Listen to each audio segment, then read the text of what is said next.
കൊളവയിൽ രാജരാജേശ്വരി ക്ഷേത്രത്തിൽ രാമായണ പാരായണത്തിന് സമാപനമായി. പ്രഭാഷണം നടന്നു. കൊളവയിൽ ശ്രീ രാജരാജേശ്വരി ക്ഷേത്രത്തിൽ കഴിഞ്ഞ ഒരു മാസമായി നടന്നുവരുന്ന രാമായണ പാരായണത്തിന്റെ സമാപനം നടന്നു.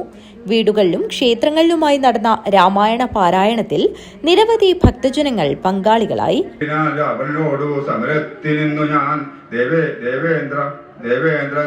ശാസനയാവടികൊണ്ടിതു തേരിലാശുകരേറുക കൂലിനായി മാതൃതുല്യവേഗേന നടത്തുവൻ എന്നതോ കേട്ടു രഥത്തെയും വന്ദിച്ചു മന്നവൻ തേരിലമ്മാറുകരയിൽ ഞാൻ തന്നോടു തുല്യൻ.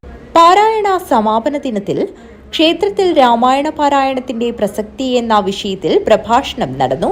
പ്രശസ്ത പ്രഭാഷകൻ ഹരിപ്രസാദ് നീലേശ്വരം വിഷയാവതരണം നടത്തി. ആരാണോ തെറ്റ് ചെയ്തത് അതിന്റെ പാപം അവനവൻ തന്നെ അനുഭവിക്കുമെന്ന് പറഞ്ഞപ്പോ അതിൽ നിന്ന് രക്ഷ നേടുവാൻ രത്നാകരൻ പരിശ്രമിച്ചു.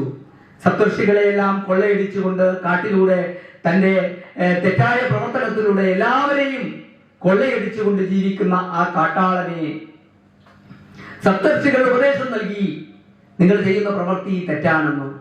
ആ പ്രവൃത്തി തെറ്റാണെന്ന് സപ്തർഷികൾ പറഞ്ഞ സമയത്ത് രത്നാകരൻ പറഞ്ഞു, ഞാൻ മാത്രമല്ല ഇത് അനുഭവിക്കുന്നത്, ഇത് എല്ലാവരും അനുഭവിക്കുന്നു എന്ന് പറഞ്ഞപ്പോഴും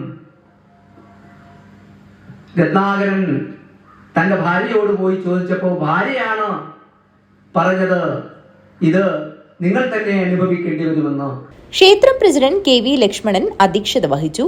ക്ഷേത്രം സെക്രട്ടറി K അശോകൻ സ്വാഗതവും വൈസ് പ്രസിഡന്റ് KP കുമാരൻ നന്ദിയും പറഞ്ഞു. തുടർന്ന് ഭക്തജനങ്ങൾക്ക് കർക്കിടക കഞ്ഞിയും പ്രസാദ വിതരണവും നടത്തി. News bureau, Kanhangad.